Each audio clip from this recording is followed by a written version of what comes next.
In today's video, we're going to be discussing Halo 3 ODST's release announcement. We're also going to be going over a brief recap of what you can expect with this new update.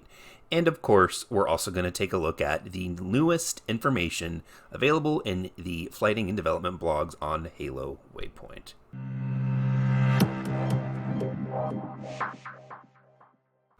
Now, the following information can be found over at Halowaypoint.com. Again, the link will be in the description in case you guys want to go ahead and take a look at the full article, as I'm only pulling out the most important parts. First and foremost, the article talks about the PC server selection configuration update, and this is what they have to say. Let's briefly recap how server regions currently work in MCC right now and how each player has a list available of data centers and regions for matchmaking.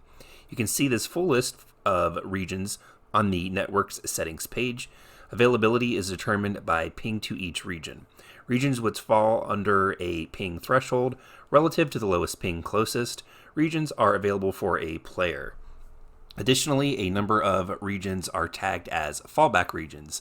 These are high population regions where matches can easily be found. So if no fallback region inherently falls into a player's available server list, the nearest one is added. This is to ensure that every player always has at least one region available for them that matches can easily be found on. Now, I know just from those of you that have left comments before on previous videos that some of this may not be the case for you. There are those of you that are living overseas from me. I live in the US, and you guys have left comments saying like the game is dead in Australia, you're over in Europe, and you can't find a match. So I don't know exactly what it is that they're talking about, because the way they describe it here, the way it currently is you guys should always be able to find a match. That doesn't seem to be happening with some people that I've spoken with. But let's go ahead and continue on. When a match is formed, the best server is selected based on all players present available servers. If 8 players from a given region match together, the server that is nearest to that region will be selected. However, if one player in that match is different from another region, that server, which is optimal for the other players, may not be available for everyone. When they launched the MCC on PC, they set a Southeast Asia as a fallback region due to a number of pre-orders that they saw from players in that part of the world. However, after monitoring the current population in that region, we identified that it no longer fulfills the goals for a fallback region. It was significantly less populated than any other fallback region, so a few weeks ago we removed this region from the fallback list. This means that players in Australia, New Zealand, and Southeast Asia will now have US West added to their available server list, as it is the nearest fallback region. Again, this is a fallback, and a match formed entirely from players in the Oceania will be hosted on a more local server. But if such a match is not found, players will fall back to West US.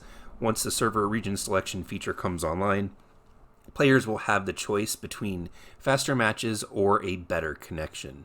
This feature will be flighting fairly soon, so until then, it's important that the fallback regions are only ones where players can reliably and quickly find matches. Now, of course, the big news was that Halo 3 ODST is going to be launching on September 22nd. We don't have a definite time, and as of the recording of this video, it is going to be the following Tuesday, and there are those in the Halo community that have early access once again. I will put a link in the description in case you guys want to go ahead and check out one of these channels. Now, moving on, the article begins to talk about game films and mid-mission progress. With Halo 3 ODST coming to PC and the game patch coming to Xbox One relatively soon, they want to remind players that the films for some games will become corrupt or unwatchable after September 22nd.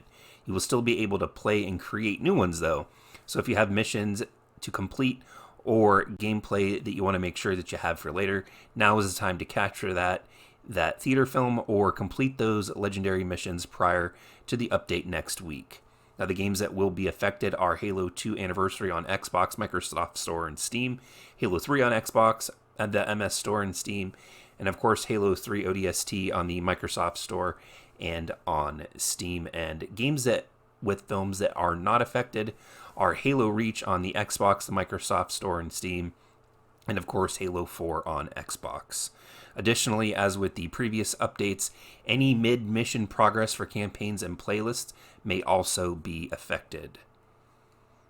So make sure to keep those films safely away somewhere if you wanted to save them, or don't forget to make sure to finish the missions that you have that are currently either saved at a checkpoint or the playlist that you have not finished yet. Now moving on, we're going to go ahead and take a recap look at the changes and what we can expect to be coming for the MCC on both the PC and the Xbox One. We're going to be getting a brand new season, and of course this was teased during the PC flight. So the following video that you guys are currently watching now is just going to go ahead and show off the content that was available there that you can definitely expect to see in the next update. And the one thing that was not in the PC flight, but they did announce, was that Halo 2 Anniversary is also going to receive advanced customization so that you can actually mix and match the different armor parts instead of just having 3 full sets for the Spartans and 3 full sets for the Elite. You're also going to be able to mix and match those for them as well, which is something that I am excited and looking forward to. Already increased the model detail in the preview model here. They've also given you enhanced and upgraded high-res textures and of course better looking visors. Now these of course all have different unlocks to them, and while some of them are more desirable than others, the simple fact that they have different visors for Halo 3 is something that is of course new content being added to a game that came out in 2007. Now taking a look here, we have the weapon skins, and as of right now there is only the pistol, the assault rifle, and the battle rifle. I'm hoping that they will add more weapons into the customization, as the customization isn't as expansive as it was when they added this in for Halo CE, especially with the amount of weapon customization that they offered in that season. Now these offer of course different skins, and some of them are, well, pretty cool looking. The gold looks rather sharp, and of course the sharpshooter and Blue Haven, and these all look awesome when it comes to the in-game engine. This of course is being rendered in Unreal Engine 4, and when it comes to the different weapon customization, it is very limited. And again, I'm hoping that this is just, because it is a flight, a brief snippet of the content and isn't exactly what we should expect from the final version. I'm hoping that we will have more variation of skins, and I'm also hoping that we will also have more variation of weapons that we can add stuff to. I'm looking forward to customizing the SMGs, so hopefully they have that available when it releases soon. Now, other than the unlockable weapon skins that we're going to be able to have, the base model skins have also received a upgrade to more high-res textures. And personally, with these pictures here, I prefer the original. I like being able to see the weapon detail, and the weapons are a lot brighter and they're not as dark. Also, big shout out to Kevin Coolx here on YouTube for allowing me to use these photos. I'll put his channel in the description as well. Not to be forgotten is, of course, the customization for Halo 3 ODST's Firefight.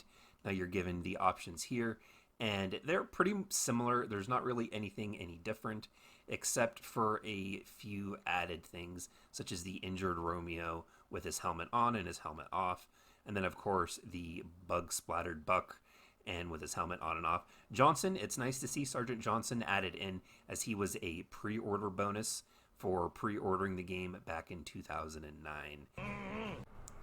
So Season 3 for the Master Chief Collection is upon us. Don't forget to take the precautions that those at Halowaypoint recommended for your saved films and game progress. And I hope you guys enjoyed this little sneak peek at Season 3.